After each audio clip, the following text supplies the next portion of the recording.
હવે કાલની મેટરમાં ન્યૂઝમાં મારી ઉપર આક્ષેપ એવા થાય છે કે લાલજીભાઈ સરપંચ ઉઠીને જે બૈરાને ન્યાય અપાવવાને બદલે અન્યાય કરાવે છે. હવે એ આખી મેટરમાં વસ્તુ એવી હતી કે એને કોર્ટમાં દાવો કરેલો તો કે મને 100 ચોરસ વાર પ્લોટ મળેલ છે, પણ હકીકતમાં કોર્ટમાં એવો ચુકાદો આવ્યો કે ભાઈ રૂડામાં આવતા ગામમાં ખાલી 50 વાર પ્લોટ જ આપે છે.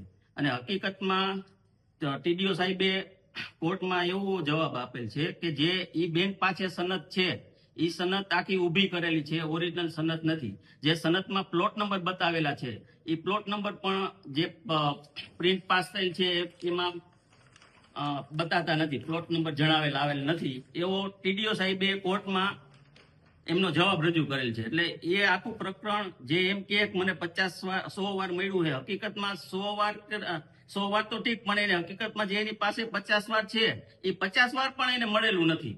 એ પણ આખી સનદ ડુપ્લિકેટ છે અને ખોટી ઊભી કરેલી છે. આ એમની સનદ છે.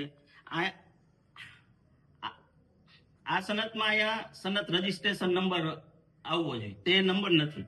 આ ઓરિજિનલ સનદ છે. આ સનદની અંદર ક્રમ નંબર લખેલો છે.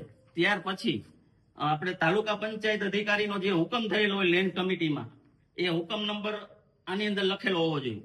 આની પાસે જે સનદ છે એની અંદર એ હુકમ નંબર નથી.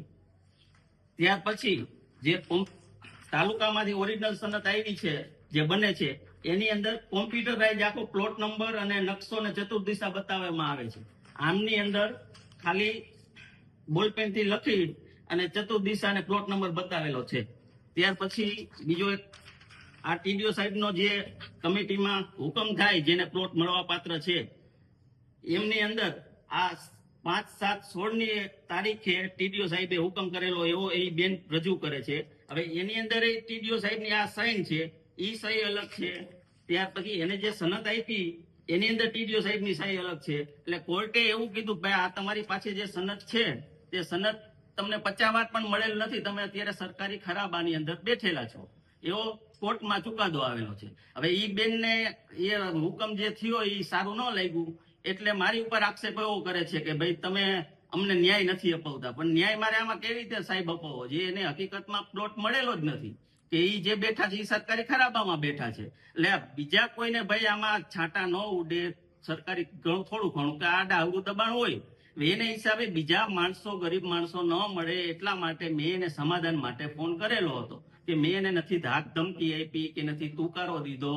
મેં ખાલી એને એટલું કીધું બેન તમારું આ જે છે એ તમે જો કાયદાકીય રીતે લડવા જશો તો આય પણ પડી જશે, એના કરતા તમે બેટર છે સમાધાન આ ભાઈ હારે કરી લ્યો, જગદીશભાઈ પીઠવારે.